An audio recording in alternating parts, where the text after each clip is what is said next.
చంద్రబాబు నాయుడు గారు ఆయన గళం ఇప్పడానికి ప్రజల ముందు ప్రజాగళం అని పొదలకూరు సర్వేపల్లి నియోజకవర్గంలో పొదలకూరు మండల కేంద్రంలో పర్యటించాడు. సరే, భారీ బహిరంగ సభ అన్నారు. ముందేమో వచ్చేటువంటి జనం పట్టరు, పొదలకూరు సరిపోదు, కిటకిటలాడతాయని చెప్పి 3 కోట్ల జంక్షన్ ఒకటి ఏర్పాటు చేసాం. ఆడైతే ఇటు పక్కకు పోయినా కూడా ఇబ్బంది లేకుండా ఉంటుందని ఒక జంక్షన్ ఫస్ట్ చెప్పారు, గేట్ సెంటర్ అని. ఆ తర్వాత ఇక్కడ అంత స్పందన లేదు జనాలలో అని రోడ్డు మీద పెట్టారు. అంటే ఆ జంక్షన్ నుంచి వెనక్కి తీసుకెళ్లారు. చంద్రబాబు నాయుడు షెడ్యూలు 2:40 షెడ్యూల్, 3 గంటలకు సభ ప్రారంభమవుతుందని. పాపం చంద్రబాబు నాయుడు గూడూరులో ప్రోగ్రాం ఏమో అయిపోయింది. దాదాపుగా 1:30 గంట హెలికాప్టర్ ఎక్కకుండా అక్కడ ఎదురుచూపులు చూశాడు. జనం రాలేదు.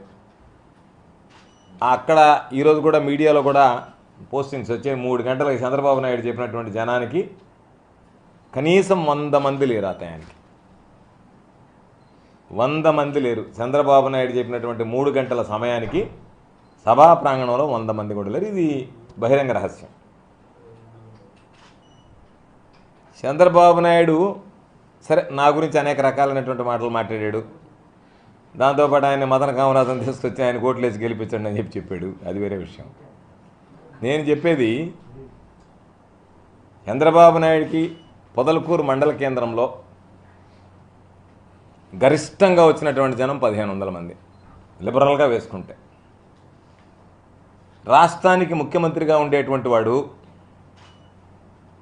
తల నేరుగా ఆ ప్రజల ముందే నాకు ఇంత దారుణంగా ఉందా పరిస్థితి అని చెప్పి బాదుకుని వెళ్ళాల్సినటువంటి వాడు నిస్సిగ్గుగా చంద్రబాబు మాట్లాడేటప్పుడు 500 మంది లేకపోయినా రకరకాలైనటువంటి వ్యాఖ్యలు చేసి వెళ్ళడం జరిగింది. దురదృష్టం ఏమిటంటే చంద్రమోహన్ రెడ్డి నిద్రలేస్తే ఏదైతే మాట్లాడుతున్నాడో అదే మాటలు ఆయన పాపం బుక్లో రాసుకున్నట్టుకున్నాడు సోమిరెడ్డి. ఆ బుక్ ఇచ్చినట్టుకున్నాడు చంద్రబాబు నాయుడికి. ఆ బుక్ చూసుకొని మాట్లాడాడు అతను. నేను చెప్పేది సరే, నువ్వు ఎట్టంటైనా 3 సంవత్సరాలు రాష్ట్రానికి ముఖ్యమంత్రిగా పనిచేసావు. మరీ చంద్రబాబు నాయుడు సోమిరెడ్డి స్థాయికి దిగజారిపోతే ఎట్లా? మరీ అసహ్యంగా ఉంది కదా.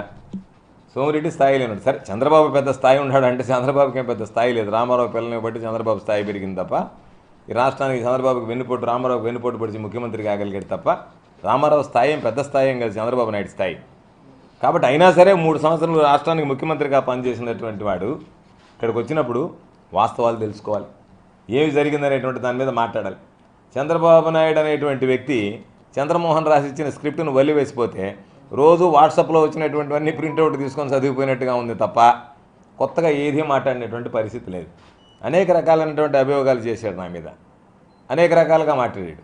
పాపం మన మదన కామరాజుని తీసుకొచ్చి ఇది ఉంటుంది కదా, ఏది పాముని కొట్టి చంపి తోలుతోటి ఒలిచేస్తే ఆ ఒలిచినటువంటి తోలు తీసుకొచ్చి దీనికి ప్రాణం పోస్తే ఇది కాటేస్తే మనిషి బతకడని చెప్పేసిపోయాడు చంద్రబాబు. సోమిరెడ్డికి ఓటేసి గెలిపిస్తే సోమిరెడ్డి పనిచేస్తాడని చెప్పేసిపోయాడు. నేను నిన్ను అడిగేది, నువ్వు ఈ రాష్ట్రానికి ముఖ్యమంత్రిగా పనిచేసావా లేదా? నీకు మర్చిపోయావా? నన్ను ఏమైనా గుర్తు చేయమంటావా నువ్వు ముఖ్యమంత్రిగా పనిచేసావని? నువ్వు ముఖ్యమంత్రిగా పనిచేసినప్పుడు మెట్ట ప్రాంతం అనేటువంటి పొదలకూరుకి ఏం చేసావు? సర్వేపల్లి నియోజకవర్గానికి నీ హయాంలో ఏం అనకూడింది అనేటువంటిది ఒకసారి నువ్వు చెప్పగలిగితే, ఇదిగో ఈ సర్వేపల్లి నియోజకవర్గానికి సంబంధించి నేను ఇది చేశాను అని చెప్పేటువంటి ఆస్కారం ఉంటుంది. జగన్మోహన్ రెడ్డి గారిని, నన్ను, మమ్మల్ని ఇద్దరిని దూషించిపోవడం తప్ప నువ్వు నిన్న వచ్చినటువంటి నీ ప్రజాగళం అనేటువంటి దానిలో ఎన్నికలకు ముందు నువ్వు ఏ రకమైనటువంటి భరోసాను ఇవ్వగలిగావు? ఇదిగో ఇది నేను చేశాను ఈ ప్రాంతానికి అని చెప్పుకోగలిగావా? మొదటిది, మేమంతా సిద్ధమని చెప్పి మేదరమెట్టల దగ్గర పెట్టాం. 300 బస్సులు ఏర్పాటు చేసుకుని వచ్చారు, సొంతంగా ఏర్పాటు చేసుకుని వచ్చారు నాయకులు, కార్యకర్తలు. దాదాపుగా 18,000 మంది తరలి వచ్చారు. సొంత వాహనాలు అయితే అన్నీ కలిపాం. ఇక్కడి నుంచి మేదరమెట్లకు 18,000 మంది తరలి వచ్చారు. మొన్న కావల్లో పెట్టాం, ఎన్నికల సమయం 12,000 మంది తరలి వచ్చారు. నీకు సర్వేపల్లి నియోజకవర్గంలో జరిగినటువంటి దానికి సర్వేపల్లి నియోజకవర్గ ప్రజలను తీసుకురాకపోయి, నీకన్నా జగన్మోహన్ రెడ్డి గారు ప్రతినిధులుగా వస్తే నేను ముత్తుకూరులో పెట్టా బహిరంగ సభ, సామాజిక సాధికార యాత్ర. దానిలో వచ్చినటువంటి వాళ్ళు సగం కూడా నీ ముఖానికి రాలేదంటే ఎన్నికల సమయంలో నీకు ప్రజలు ఎటువంటి షాక్ని ఇస్తున్నారనేటువంటిది నీకు అర్థం కావడం లేదా? ప్రజలు నీ మీద నమ్ముతున్నారా? ప్రజలకు నీ మీద నమ్మకం విశ్వాసం ఉందా? భరోసా ఉందా? ఇప్పుడైనా సరే ప్రజలకు నమ్మకం విశ్వాసం కలిగించేటువంటి నాయకుడి కోసం చూస్తారు తప్ప జగన్మోహన్ రెడ్డి గారిని ఈరోజు నువ్వు మాట్లాడుతున్నావు. రేపు జగన్మోహన్ రెడ్డి గారి మీద నీ బ్రతికేందు బయటపడిపోతావు. నువ్వు చెప్తున్నావు, మొన్న కూడా చెప్పావు, అంతా టోటల్గా వన్ సైడ్ పోలింగ్ జరిగింది, నేను మళ్ళీ ముఖ్యమంత్రిని అవుతానని చెప్పావు. 23 సీట్లు పరిమితం అయ్యావు. ఈసారి అదో ఇదో ఒకటి కొట్టేస్తే ఒకటే మిగలద్దు నీకు, 2, 3. నీ పరిస్థితి ఆ ఫ్రస్ట్రేషన్లో నీకు జనం రాకపోతే గోవర్ధన్ రెడ్డి జనాన్ని ఆపేశారంటే అప్పుడు నేను ఎంత బలవంతమైనటువంటి వాడిని. చంద్రబాబు జనానికి పోనీకుండా అడ్డుకున్నామనంటే నీ పక్కన ఉండేటువంటి వాడు ఎంత బలహీనుడైనటువంటి వాడు. నువ్వే చెప్పావు, బక్క చిక్కాడని చెప్పానని. ఆయన మొదటి నుంచి ఏమన్నా తాండ్ర పాపారాయుడు అంత కటౌటా? అప్పుడు అదేనే చెప్పు, ఆయన తాండ్ర పాపారాయుడు అంత కటౌటు, పాపం పోరాడి పోరాడి పోరాడి పోరాడి బక్క చిక్కిపోయాడని చెప్పడానికి. ఆయన కటౌట్ మొదటి నుంచి అందరికీ తెలుసు కదా. సర్వేపల్లిలో ఈ రాష్ట్రంలో ఆయన ఎంత పెద్ద కటౌట్ అనేటువంటిది కొత్తగా చెప్పాల్సినటువంటి పని లేదు. నీకేమైనా ఆయన పెద్ద కటౌట్గా కనిపించడం నాకు తెలియదు. చెప్పమంటున్నావు, ఆయన చేసినటువంటి పోరాటంలో నువ్వు చేసినటువంటి అభివృద్ధి గురించి చెప్పు అంటే దాని గురించి మాట్లాడేటువంటి పరిస్థితి లేకుండా ఆత్మస్థుతి పరిణితం నేను బ్రహ్మాండంగా అభివృద్ధి చేశా, వీళ్ళంతా అభివృద్ధి నిరోధకులు అని చెప్పి రకరకాలైనటువంటి మాటలు మాట్లాడడం. కనీసం ఈరోజు చూస్తే ఎంత బాధగా ఉందంటే, ఏదన్నా ఒక సబ్జెక్టు మీద నేను విమర్శించాలన్నా నువ్వు దేని మీద స్పందించకుండా వెళ్ళిపోయావు.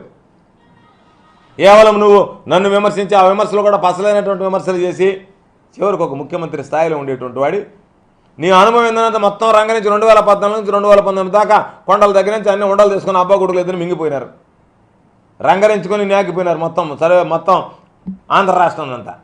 అందుకని తమ అనుభవం చాలాయా అని చెప్పి తమను పక్కన పెట్టి జగన్మోహన్ రెడ్డి గారికి అవకాశం ఇచ్చారు.